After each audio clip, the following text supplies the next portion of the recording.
전전의 도론도담의 시간입니다. 유튜브 시청자 여러분 안녕하십니까. 여기는 해운대 해수욕장인데요. 옆에 방사님 모셨습니다. 안녕하십니까. 안녕하십니까. 오늘의 주제는 바람의 금객과 해오름의 도론도담에 대한 해석, 도담에 대한 해석이라는 그런 주제로 가지고 도론도담을 나눠보도록 하겠습니다. 방사님 안녕하세요. 안녕하십니까. 이 앞에 경치가 참 좋군요. 예. 이 자리가 완전 그냥 명당 자리입니다. 예.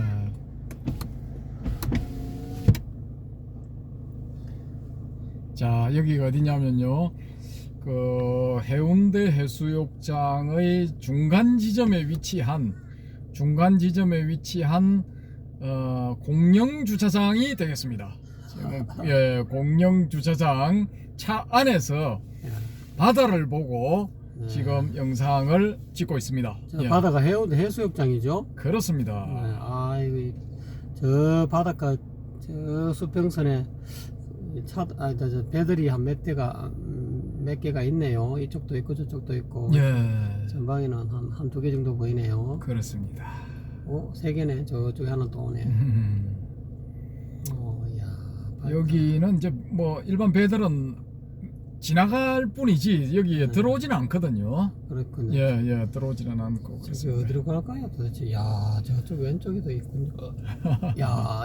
저녁인데 배들이 한 10대가 넘습니다. 전체적으로. 이쪽에도 보니까 저 멀리서 지금 여러분은 이게 시야에서 안 보이시지만은 저는 이 시야를 돌려보니까 한 10대가 넘어 보이네요. 저 수평선 위에 배가 불을 켠 배들이. 뭐 지나가는 배들이고 다 이렇게 근처에서 고기잡이 하는 배들, 뭐 미포 항구에서 나온 배들 뭐 그렇지 크게 뭐 이렇게 이쪽으로 뭐 들어오고 하는 그런 배들은 없습니다, 사실은. 그래서 바다 위에 수평선에 불을 켜놓으니까 좀 나름대로 좀 운치가 있습니다. 어쨌든 화면으로 보시는 것보다 직접 이렇게 확인을 하시는 게 더 좋으니까 놀러들 오십시오. 그러시면 됩니다. 지금 비가 약간씩 떨어지는 관계로 와이프를 약간씩 돌립니다. 양해하십시오. 그래서 이게 오늘의 주제는 우리 바람에 도름도담을 많이 도와주고 계시는 바람의 금객님이 이제 저걸 올리셨는데 댓글을 다셨는데 어디다 댓글을 다셨냐면은 대승불교의 등장은 패러다임의 전환인가 라는 영상에다 댓글을 다셨거든요. 그래서 거기 이제 댓글을 찾아보시면은 이 해오름 채널에서는 안 나오고요. 도론도담 채널에 가서 찾아보시면은 나오는데 거기에다가 이제 댓글을 다셨고요. 그래서 이제 그걸 제가 한 7, 8일 전에 이제 박도인한테 전화가 와서 이제 그 내용을 알게 됐거든요. 알게 됐는데 이렇게 들어보니까 우리 박도인이 빠꾸토가 할 수 있는 그런 실수 그걸 저질렀더라고요. 제가 보니까. 그래서 이제 전화상으로 이제 갑론을박을 좀 했고 또 그 하루인가 이틀인가 지난 다음에 또 만나서도 또 이야기를 했는데 그래서 이제 제가 종합적으로 이렇게 생각을 해본 결과 이 문제를 이제 한번 주제로 다루어서 이렇게 해석을 해드릴 필요가 있다라고 생각해서 오늘 이렇게 이제 직접 막 이렇게 이제 말씀을 드리는 겁니다. 말씀을 드리는데 이게 왜 중요하냐 하면은 사실은 이게 중요한 개념이거든요. 중요한 개념인데 여기에 이제 대승불교의 등장은 이게 패러다임의 전환일 수도 있고 아닐 수도 있거든요. 이게 무슨 의미를 가지느냐 하면은 예를 들어 패러다임의 전환이다. 이제 서구의 역사에 있어서 서구 과학의 역사에 있어서 아주 중요한 그 패러다임의 전환이 뭐냐 하면은 천동설이 지동설로 바뀐 거거든요. 그 코페르니쿠스의 전환이라 그러죠. 그 천동설이 이제 지동설로 바뀐 거. 프토렐마이오스 이후에는 이게 하늘이 도는 거고 지구는 움직이지 않는다. 그래서 지구가 우주의 중심이다. 이렇게 설명을 했는데 코페르니쿠스라는 사람이 자기가 관찰을 해보니까 그게 아니더라라는 거죠. 그래서 이걸 코페르니쿠스의 전환, 하늘이 움직이는 게 아니라 우리 지구가 움직인다라고 이제 주장을 했단 말입니다. 그래서 갈릴레이도 자기가 망원경을 가지고 천체 관측을 해보니까 맞더라 이거죠. 이게 하늘이 움직인다, 지구는 가만히 있고 하늘이 움직인다라고 했을 때 내행성계에서 금성이나 수성에서 나타나는 이 역행 현상, 또 외행성계에서는 화성이 대표적인 케이스인데 거기서 화성이 보여주는 역행 현상, 이게 설명이 안 돼요. 전체의 움직임 설명이 안 되거든요. 그러면 이건 진리가 아니고 그냥 가설단계, 검증되지 않은 가설단계다라고 이렇게 해야 되는데 이걸 그냥 뭐 몇백 년간 혹은 거의 1000년간까지 진리로 받아들였단 말입니다.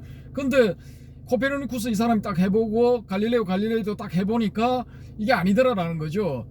하늘이 움직이고 지구가 중심이다, 이렇게 해서는 이게 설명이 안 되는데 지구가 움직인다, 지구가 태양을 중심으로 해서 지구가 움직인다, 지구도 태양을 중심으로 한 태양계의 행성 중에 하나다라고 해서 과거에 태양이 있던 위치에 지구를 딱 넣고 과거에 지구 위치에 태양을 딱 놓고 이렇게 치환을 해서 계산을 해보니까 이게 다 맞아 떨어지더라는 거예요. 전체의 역행 현상도 자연스럽게 설명이 되고, 그래서 이게 이제 패러다임의 전환이 딱 일어난 거란 말입니다. 이건 완전히 다른 거죠.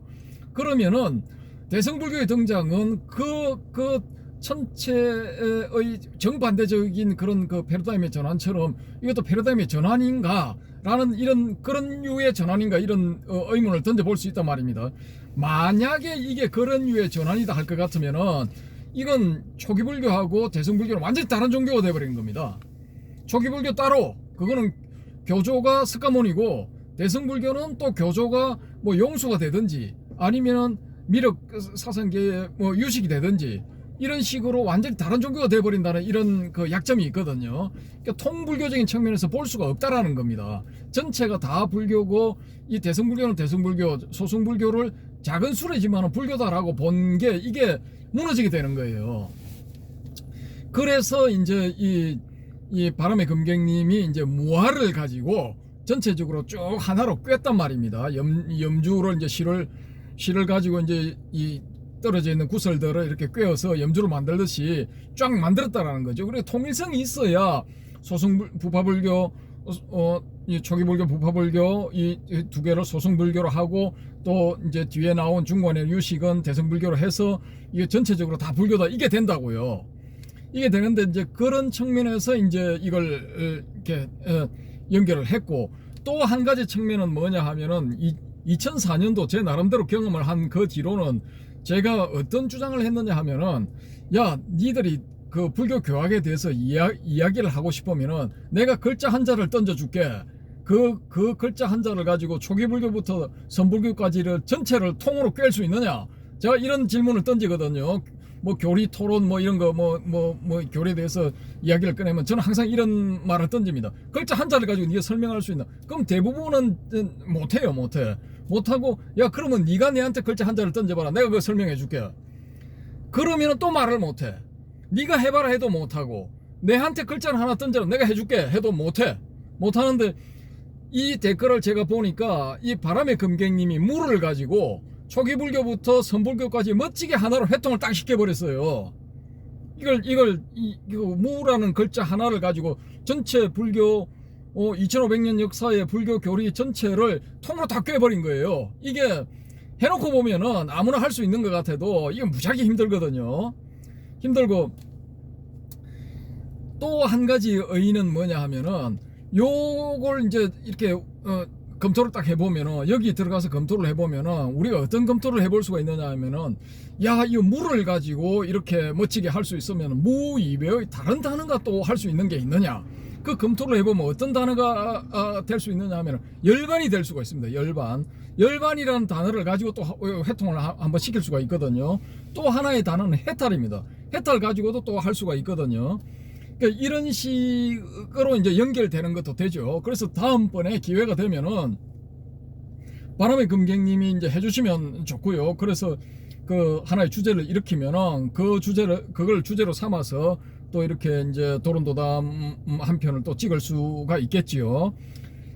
그러고 이제 그게 안 되면은 제가 이제 그걸 독립 주제로 잡아서 열반을 가지고 또 한번 회통을 해보고 또 해탈을 가지고 또 한번 회통을 시도를 해보겠습니다.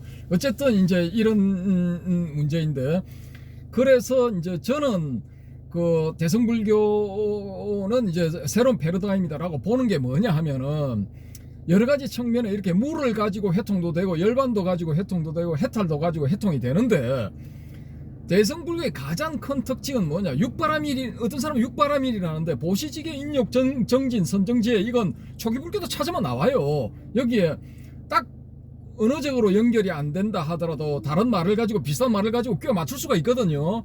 그래서 이 6가지는 초기불교에서도 실천수행 방편으로 이제 실천수행의 그런 그 방법들로 제시가 된 것들이고, 그러면은 대성불교가 패러다임적인 전환이라 할 수 있는 가장 큰 특징은 뭐냐 하면은 다보살 사상입니다. 다보살. 이건 뭐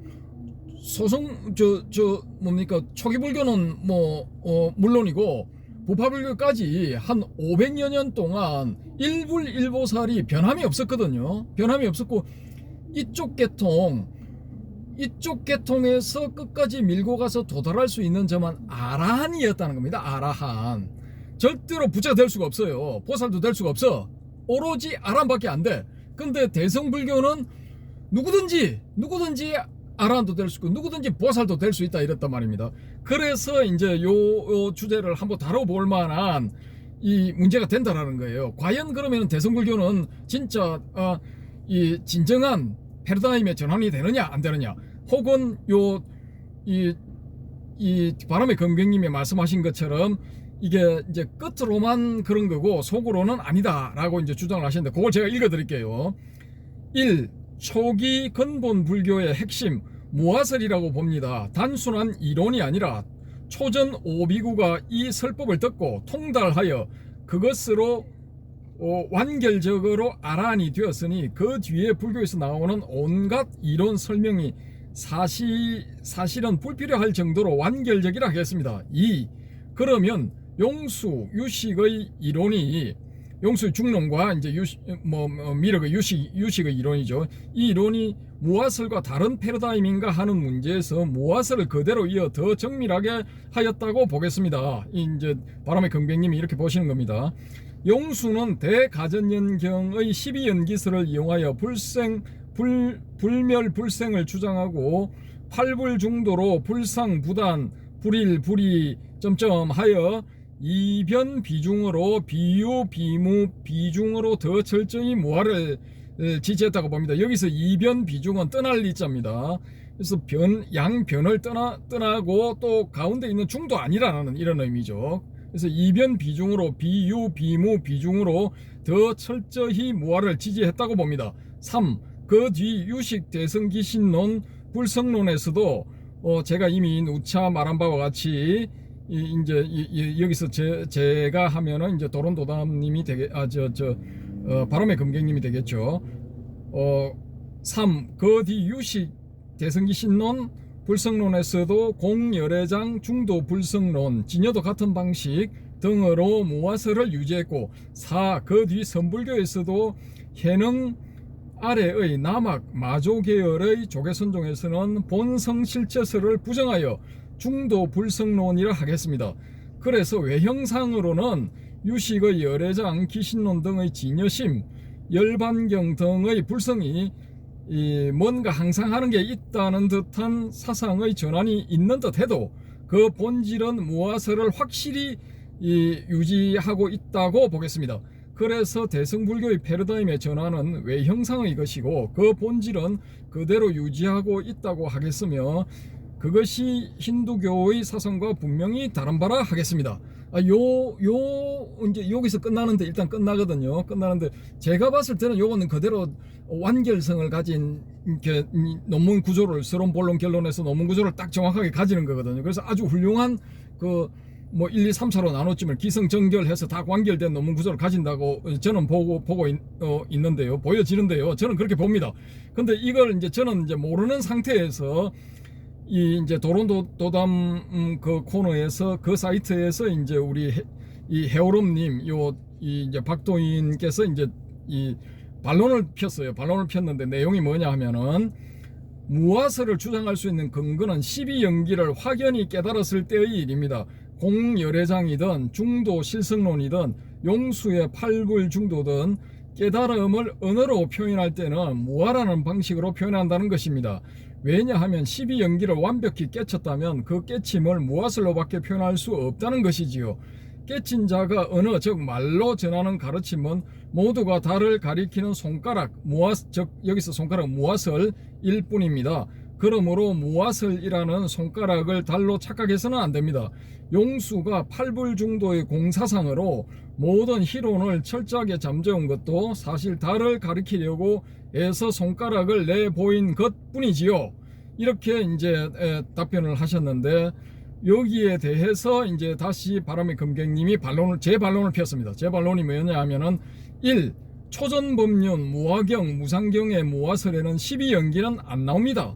즉 12연기의 설명 없이 무화설이 설명된다는 겁니다.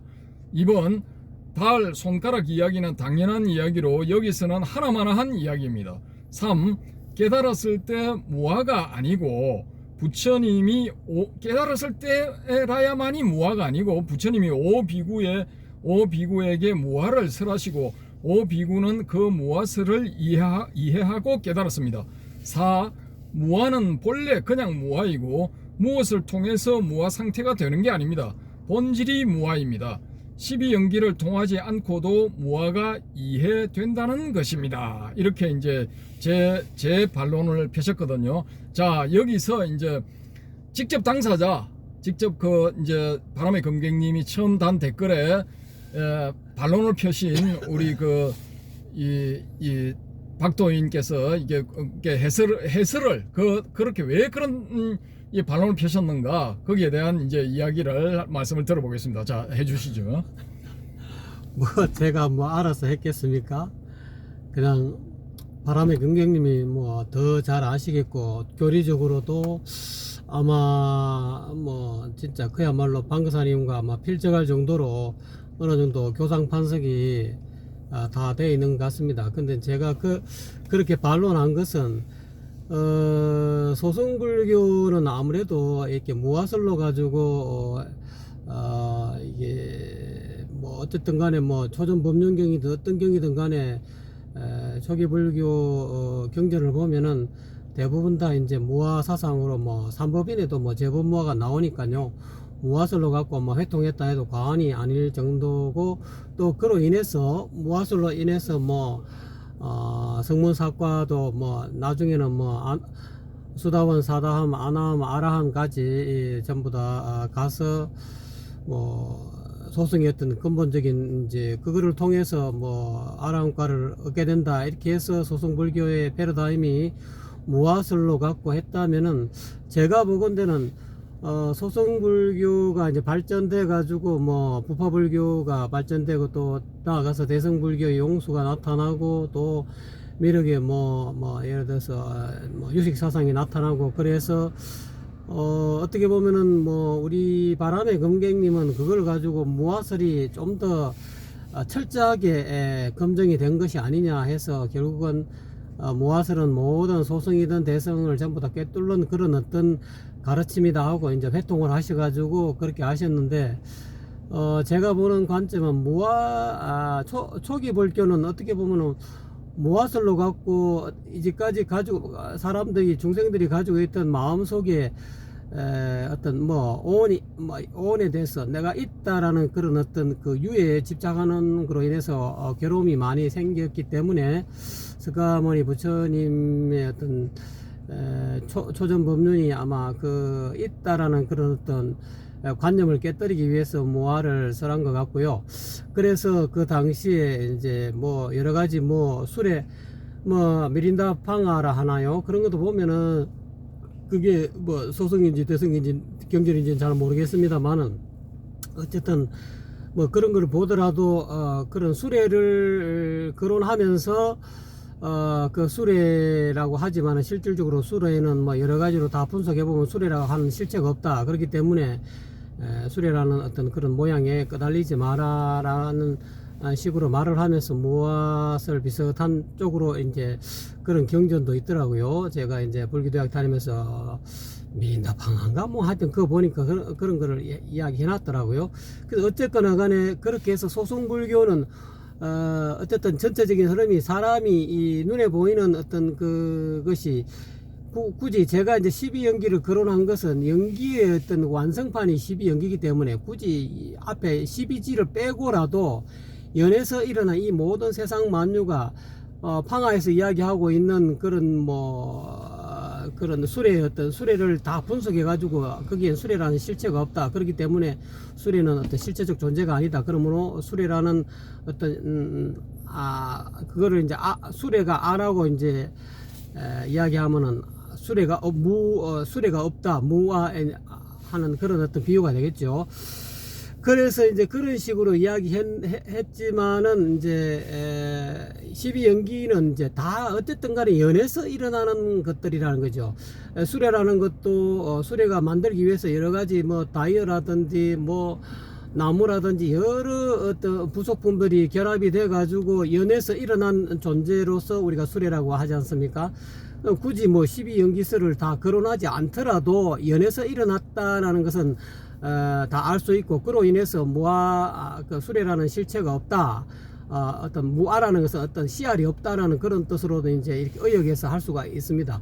수레든 개인적인 사람이 어떤 실체적 우리가 보통 사람으로 해서 너 이리 하는 그런 아든 간에 어쨌든 그 아라는 것은 무아라고 할 때 아라는 것은 실체적 존재가 없다는 그런 뜻으로서 저는 이해가 되고 있고요.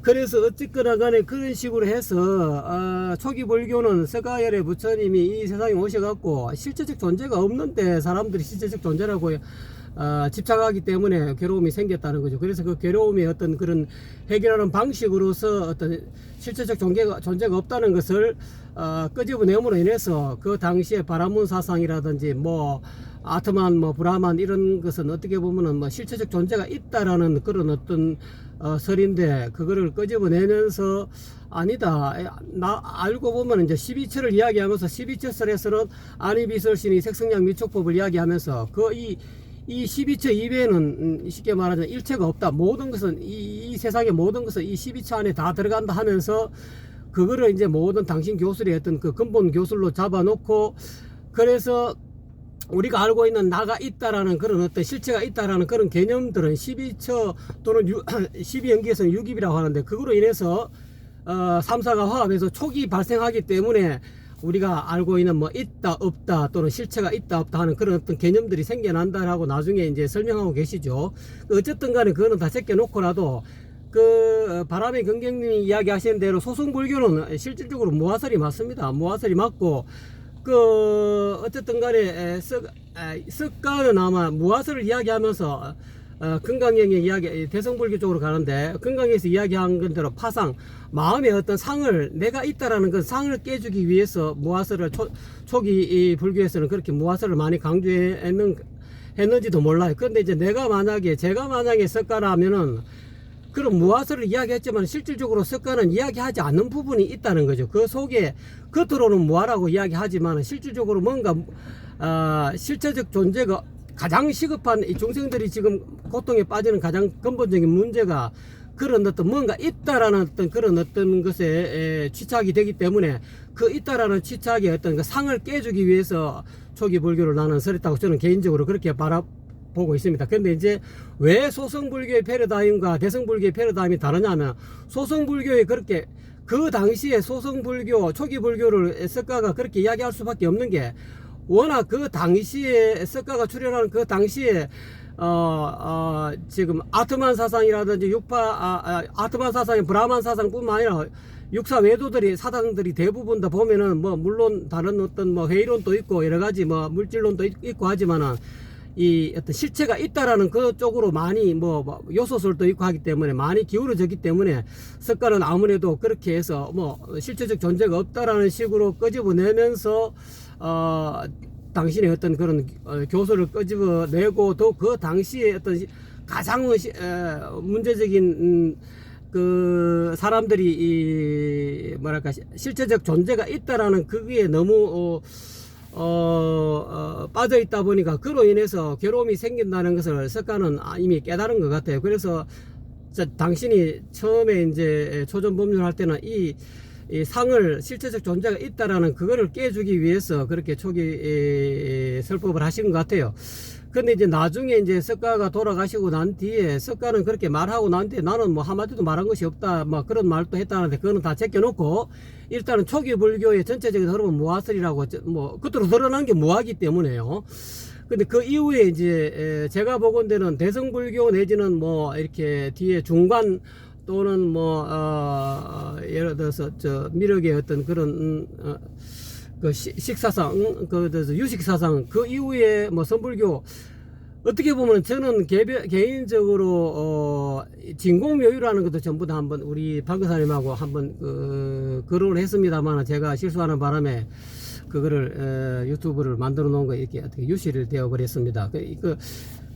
어떻게든 이 진공묘유라는 그 단어가 전번에 방금사님이 상세하게 설명했는데 제가 또 기억력이 조금 없는 바람에 진공이라는 것과 묘유라는 것이면은 어떻게 보면은 석가는 동전의 양면을 가지고 왼쪽 면은 진공이고 오른쪽 면은 묘유라고 하면은 석가는 진공이라는 그런 어떤 면만 보였을지도 모릅니다. 초기 불교에서는. 그러니까 저는 보건대는 동전의 양면이지만 이것이 불교가 아닌 것은 아닌데 한쪽 면만 소성 불교는 보였다는 거죠. 근데 이제 대성 불교에서는 이 반대편을 묘유라는 측면을 보였다는 말입니다. 근데 중간 사상에서는 용수는 묘유라는 것은 말은 안 했지만 오히려 진공을 더 강조하면서 공을 끄집어내면서 수많은 그 당시 어떤 논사들이라든지 외도 사상가들을 전부 다 논파했기 때문에 그 양반한테는 뭐 대적할 자가 없었다라고 이야기하는데, 저는 개인적으로 용수는 어떻게 보면 묘유를 끄집어 안 냈는데, 진공이라는 측면을 끄집어 냈지만, 나중에 미륵이라는, 미륵보살이 나타나서, 유식에서는 오로지 이 진공보다는 묘유라는 어떤 측면을 더 끄집어 냈다고 볼 수 있거든요. 그래서 전체적인 어떤 대성불교 패러다임은 진공 쪽 무아설보다는 묘유 쪽에 불성이 있다라는 쪽으로 가깝다고 저는 패러다임이 전환이 됐다라고 저는 그렇게 봤기 때문에 그 안에 있는 그 내용을 너무 소승불교, 대승불교 전부 다 선불교를 전부 다 회통해가지고 무아설로 전부 다 한쪽으로 회통하시려 하는 그 자체가 나는 조금 이렇게 너무 한쪽으로 치우치는 게 아닌가 그런 생각에서 아니다. 그 진공적인 무아적인 면이 있지만은 동전의 뒷면에 보면은 그 가운데 묘하게 있다라는 거죠. 그게 어떤 순수 의식이든 뭐든 간에 전혀 없지 않고서는 뭐 우리가 지금 이렇게 말하는 것도 뭐 무아설이라고 이야기하지만은 무아다 실질적 자아가 없다라고 이야기하지만 그 이야기하고 있는 현재 이놈은 뭡니까 그러면 그 이야기하고 있는 이놈은 뭔가로 말로 표현할 수 없지만은 이 부분에 대해서 대성불교에서는 묘유라고 뭔가 이렇게 불성이 존재한다. 그래서 초기 불교는 어떻게 보면은 무아설에 가깝지만은 대성불교 내지는 선불교는 묘유설에 오히려 유아설에 가깝다는 거죠. 그때 아라는 것은 실제적 존재로서의 아가 아니고 불성이라는 거죠. 이 불성은 진공적인 측면이 있는 반면에 묘유적인 측면을 다 가지고 있다는 거죠. 그래서 나중에 대성불교에서는 진공 묘유를 전부 다 이 두 개가 묘하게 결합이 돼 가지고 진공묘유라는 단어가 나왔다고 보거든요. 그래서 저는 개인적으로 그래서 너무 무아 쪽으로 연기를 깨닫게 되면은 무아를 깨닫지만은 그 연기의 어떤 깊은 그 내면을 쳐다보면은 무아라고 말로 갖고 언어적으로는 무아라 하지만 어느 안쪽의 내면에는 묘유가 반드시 존재하고 있다는 거죠. 그래서 저는 이제 그런 측면을 이야기하고 싶어서 용수도 진공을 강조해서 공사상을 이야기했지만 실질적으로는 동전 반대편에 있는 묘유 불성을 이야기하고 싶었을 것이다. 그런 의미에서 그 안에 있는 손가락을 무아설을 너무 이렇게 달을 가리키는 손가락 용수는 어떻게 보면 달을 가리키기 묘유를 이야기하고 싶었는지 불성을 이야기하고 싶었는지 모르겠다는 그런 저는 느낌이 있어 가지고 그렇게 댓글을 단 것입니다. 물론 제가 또 우리 바람의 긍정님이 어떤 생각을 조금 뭐 다 모르는 건 아니겠지만은 그래도 저도 뭐 댓글을 많이 바람의 긍정님이 달아주시기 때문에 좀 어설프게 나마 이렇게 댓글을 달았는데 그것이 또 이제 방거사님이 보시기에는 조금 내가 이게 핀트가 안 맞았다라고 이야기합니다. 그래서 개인적으로 둘이서 나름대로 이렇게 논담을 했는데 아무래도 제가 잘못 보았을 수도 있겠습니다. 뭐 어떻게 보면 잘못 어떤 전체적인 그 바람의 긍정님이 이야기하고 싶은 그런 어떤 그 맥락하고 제가 갑자기 불쑥 나와가지고 이렇게 끄집어낸 어떤 그런 그 댓글하고 조금 이렇게 핀트가 안 맞는 거에 대해서는 제가 조금 교리적으로 뭐 나름대로 뭐 이렇게 뭐 마음은 편안합니다만은 또 이 방거사님처럼 뭐 이게 전체적인 어떤 그 불교 교리 어떤 흐름이라든지 그거를 정확하게는 제가 잘 모르고 나름대로 이제 이것 조금 건드리고 저것 조금 건드리다 보니까 전체적인 뭐 대성불교, 선불교 내지는 초기불교 이게 전부 다 맛을 조금씩 보니까 이게 어느 정도 이렇게 감이 오더라고요. 그래서 그렇게 대충 이렇게 말씀드렸는데 그것이 또 어떻게 또 비춰졌는지 모르겠습니다. 그만하겠습니다. 예, 아주 정확하게 말씀을 하셨는데 제가 봤을 때는 이제 어떤 문제가 있느냐 하면은 일단은 논점 일탈의 오류를 범한 겁니다. 우리 저 박도인께서는. 근데 이게 왜 그런 게 되느냐면은 정확하게는 논점 일탈은 자기가 어떤 논지를 전개하다가 그 논지에서 벗어나서 엉뚱한 소리를 하는 게 그게 이제 논점 일탈의 오류거든요. 근데 여기서 이제 바람의 금객님이 댓글을 단 건 뭐냐 하면은 제가 이제 빠지는 오류를 막기 위해서 그런 댓글을 다신 것 같아요. 그래서 대성불교가 새로운 패러다임이다 해버리면 이건 딴 종교가 돼버리거든요. 사실상 딴 종교가 돼버립니다. 딴 종교가 돼버리기 때문에 그걸 막기 위해서 이제 이렇게 무아슬로서 이제 회통하는 방법도 있지 않겠느냐 뭐 이런 의미에서 말씀을 하신 것 같고요. 그래서 저는 이제 전체적으로 이제 논지 전개는 훌륭하고 나름대로 자체적으로 완결된 정합성을 가지기 때문에 여기에 대해서는 이제 뭐 이렇게 흠잡을 데는 없고 우리 저 박도인께서 답변하신 그 내용 중에 단정적인 표현이 있어요. 그 12연기를 철견을 해야만 그걸 자기가 이제 철저하게 이렇게 파악을 해야만 무아를 얻을 수 있다 이런 이제 이 말씀을 하신 게 있거든요. 그 너무 이제 단정적으로 그렇게 이야기를 했고. 우선은 이제 논점에서 일탈을 해버렸고 논점에서 벗어났죠. 이건 대성의 전개가 이게 새로운 패러다임인가 아닌가 그 문제를 가지고 논하고 있는데 엉뚱한 걸 갖다 들이대 버린 겁니다. 그래서 일단 그거는 이제 논점 일탈 오류 확실한 거고 그 다음에 두 번째는 이제 너무 이 12연기를 철견을 해야 뭐 무엇을 체득할 수 있다 이런 식의 단정적인 표현. 또 마지막에 가서 이제 이거 이렇게 무아스를 말로 표현하는 것은 저거다 이거죠. 이제 달을 가리키는 손가락이다. 그래서 그 이면에 숨어 있는 거 금방 이제 박도인 설명하셨죠. 그런 거를 이제 철저히 알아야 된다라는 건데 이건 이제 논리학에서 말하는 소위 말하는 성급한 일반화의 오류. 그 답변만 딱 거기 그 영상에 달려 있는 답변 바람의 금객님 답변만 보고 어떻게 우리 저 박동희께서 이 바람의 금객님이 그걸 오인을 하고 본체를 안 보고 달을 안 보고 손가락을 보고 있다고 그렇게 판단을 할 수가 있는 겁니다. 이거 판단을 해서는 안 되는 거거든요. 그러니까 요게 이제 논리학에서 전형적으로 말하는 성급하게 이제 일반화 시킨 거예요. 예, 그렇게 해서는 이런 거다. A는 뭐 A-다 이런 식으로 이제 딱 일반화 시켜 버린 거죠. 그래서 이제 정확한 표현은 또 이건 아니지만 그런 비슷한 실수를 이제 두 개를 범해버린 겁니다. 그리고 12연기를 통해서만이 이제 무아를 이제 얻을 수가 있다. 그 무아 얻는 거는 뭐 오온에서도 나오고 뭐 12처에서도 나오고 많이 나오거든요. 여러 가지 방법이 있다고요. 여러 가지 방법이 있기 때문에 꼭 12연기만 해야 된다. 이건 좀 잘못된 것 같고요. 그래서 이제 이 바람의 금객님 제 반박에 보면은 본질적으로 원래 무아다. 본질적으로 무아하기 때문에 이건 뭐 이렇게 다른 뭐 어떤 걸 통해서 얻을 수 있는 게 아니라 원래 무아다라고 이렇게 말씀을 하셨는데 요건 약간 이제 어폐가 있는 게 뭐냐면은 여기에 도달하신 분은 이걸 찾아내신 분은 이게 당연한 거죠 이게. 근데 도달하지 못한 사람 이걸 체험하지 못한 사람은 뭐냐 수행을 해야 됩니다. 12연기 수행을 하든 뭐 5원 수행을 하든 12처 수행을 하든 18개 수행을 하든 자기가 수행을 해야 이제 본질적으로 뭐하구나라는 여기에 도달을 할 수 있는 거죠. 그게 이제 선수행이 될 수도 있는 거고, 중간에 어떤 사상적인 수행이 될 수 있는 거고, 유식의 수행이 될 수도 있는 거죠. 유식도 이제 유적인 측면에서 전개를 시켰지만은 그게 유식 삼성설을 이야기를 하고 삼무자성설을 또 이야기를 하거든요. 유식 삼성, 뭐 이타기성, 원성실성, 또 병계 소집성, 이게 이렇게 해서 전개가 되지만은 그 세 가지 성질이 각각 전부 다가 세 가지가 공히 자성이 없다라고 해서 이제 무자성설을 주장을 하지 않습니까? 그런 측면에서는 또 이게 이 무아로서 원활하게 또 회통이 된다고요. 유식 사상도. 그래서 이제 결국 그런 걸 이제 저거를 하고 나면은 다 제하고 나면은 남는 거는 이제 불성인데, 불성은 이제 심각하게 깊이 이제 한번 토론을 해봐야 될 그런 문제거든요. 그래서 대성에서 이제 대성의 입장에서 회통을 시킨다면은 불성을 가지고 전부 회통을 시켜야 돼요. 불성을 회통을 시켜야 되는데, 불성은 초기 불교나 부파 불교에서는 불성이라는 용어를 안 썼거든요. 안 썼기 때문에 이제 요게 이제 이 한 가지 이제 걸리는 문제가 됩니다.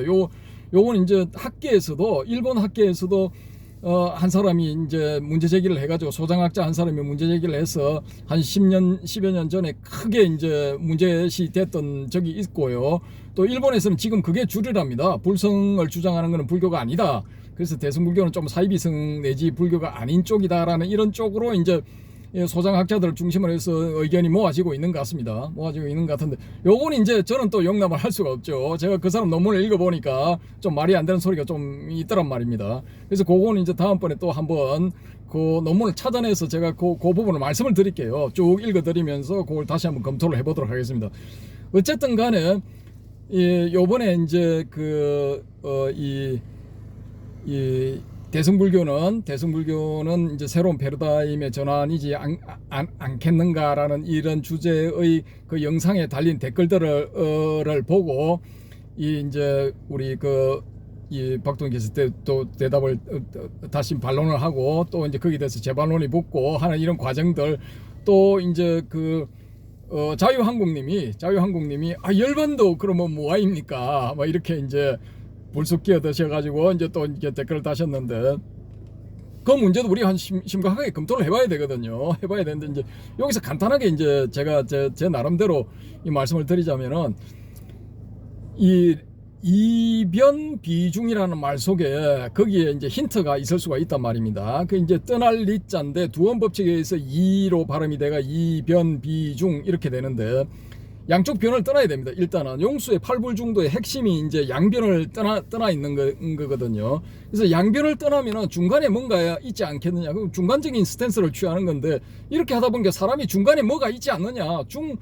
이걸 또 개념화 시킨 겁니다. 중도, 중론, 이런 중관, 이걸 개념화 시키거든요. 요걸 경계하기 위해서 또 비중을 주장을 한 거죠. 그러니까 이변 비중이라는 말이 그렇게 해서 이제 만들어진 거죠.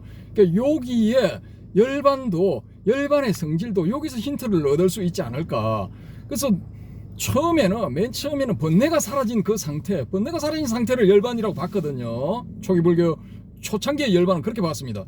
그러면은 번뇌가 사라진 상태일 뿐인데, 그걸 어떻게 열반이라는 개념화를 시켜가지고 또 만들어낸 것이지 않을까. 우리가 이런 식으로 추정을 해보는 게 가능하거든요.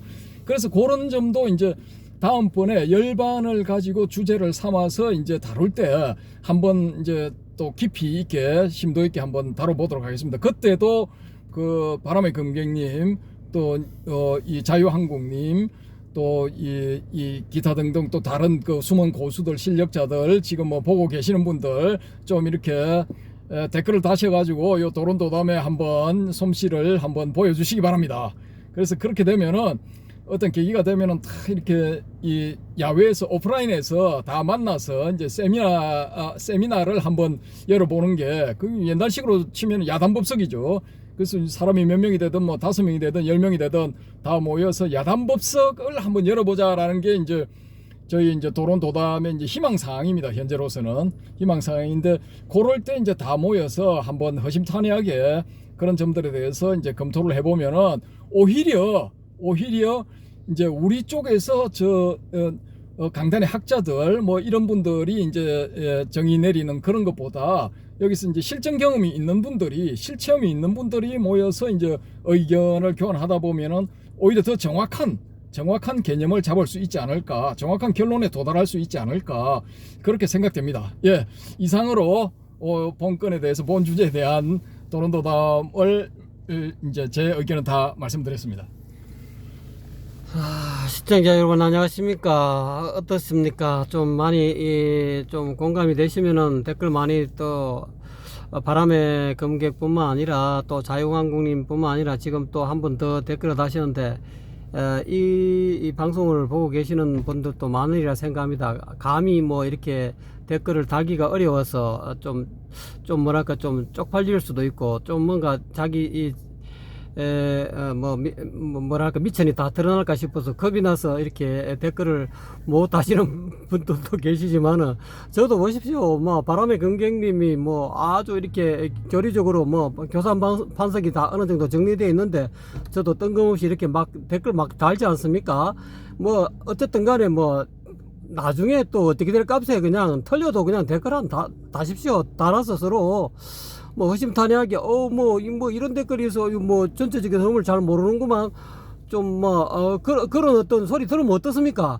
저도 방교사님한테 좀 많은 핀잔을 많이 들었습니다만은 뭐 어떻습니까? 뭐 이런 재미로 또 또 어설픈 재미로도 또 세상을 사는 거 아닙니까? 어떻게 100% 뭐 완벽한 정답이 어디 있습니까?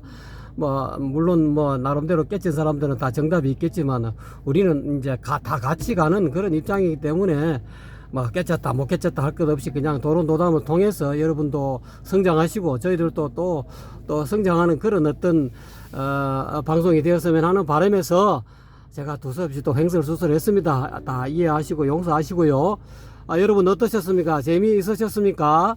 오늘 방교사님 수고하셨습니다. 감사합니다. 여러분 감사합니다.